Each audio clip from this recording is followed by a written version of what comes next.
मी आज नवीन पाट आणलेला आहे आणि त्याला वापरण्यापूर्वी आपण असं स्वच्छ करून घ्यायचं, जेणेकरून त्याच्यानंतर आपण त्याला यूज केल्यानंतर तो कचकच वगैरे त्याच्यावरचा मसाला लागला नाही पाहिजे.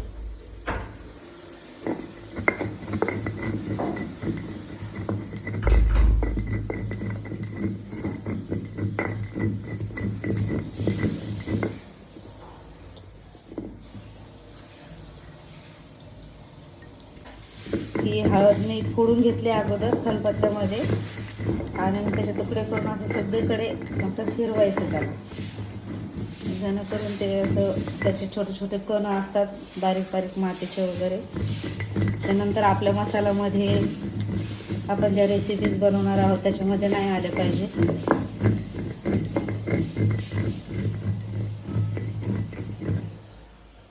असं थोडं थोडं थोडं थोडं पाणी टाकून पूर्ण हळद बारीक करायचा प्रयत्न करायचा, सगळीकडे चारी कोपऱ्याला अशी घेऊन.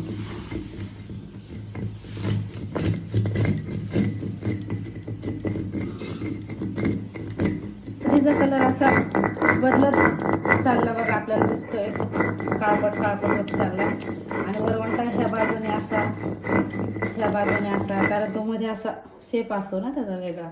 ह्या बाजूने असा, ह्या बाजूने असा. आणि हळद बघा पिवळा कलर होता तर कशी झाली.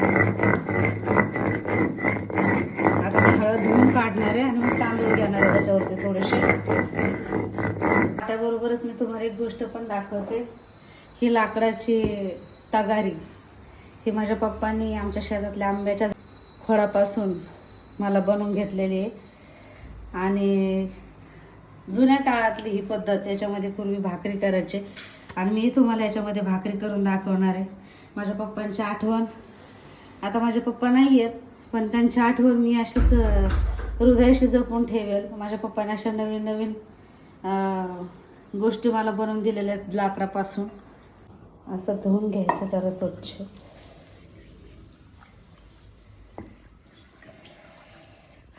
आता माझं हे पाणी बेसिनमध्ये चाललेलं आहे, त्याच्यामुळे मी असंच पाणी टाकत आहे. ताटामध्ये वगैरे मी काय ठेवलेलं नाही आहे त्याला.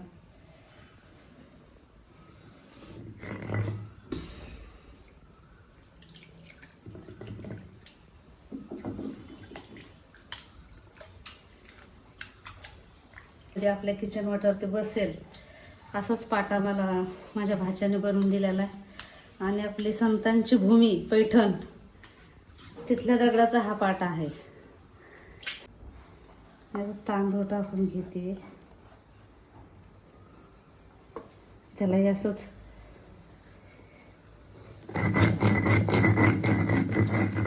त्याच पद्धतीने त्याला असं फिरवत जायचं.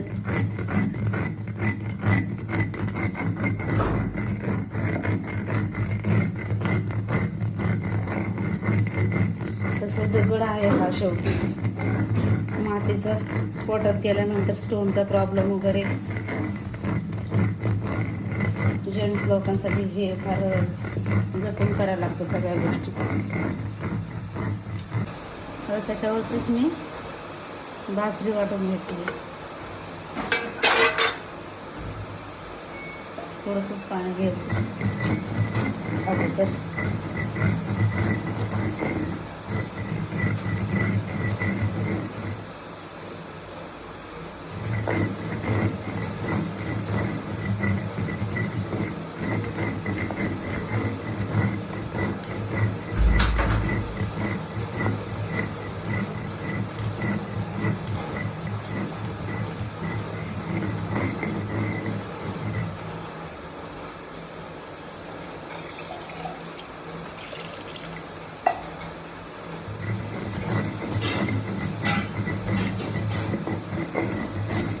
हे बघा, आता मी व्हिडिओ बनवते, इतका सुंदर पाऊस येत आहे इकडे आमच्याकडे.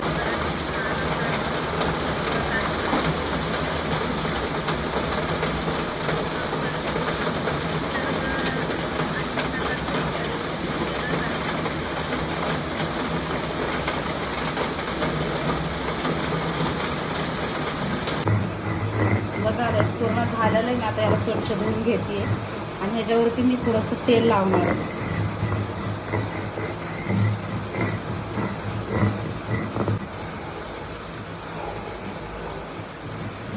नाजूक आपल्या किचन वाट्यावरती शोभेल असं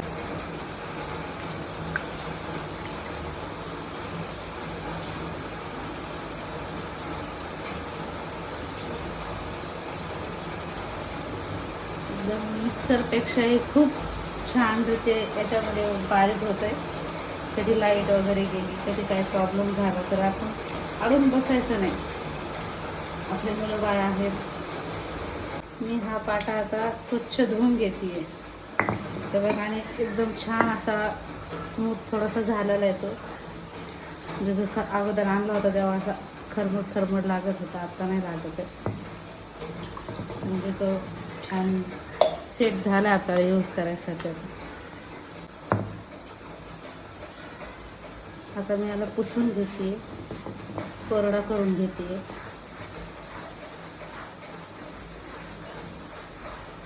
जास्त नाही कोरडा केला तरी चालेल.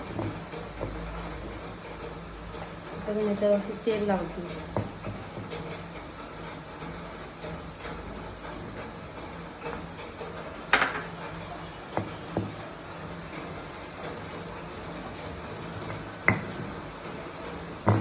तेल लावल्यानंतरही आपल्याला सगळं सगळीकडे नॉर्मल असं फिरून घ्यायचं.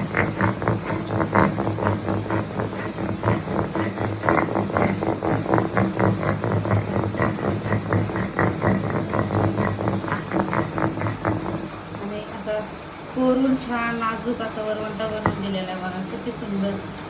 कुठलीही लेडीज याला आलं तरी, त्या मुलगी जरी आपली असेल तर तीही यूज करू शकते. आता हे आपलं झालेलं, याला तेल लावून असंच ठेवून द्यायचं एक 5-6 घंट्यासाठी. नंतर याला पुन्हा स्वच्छ धुवून काढायचं.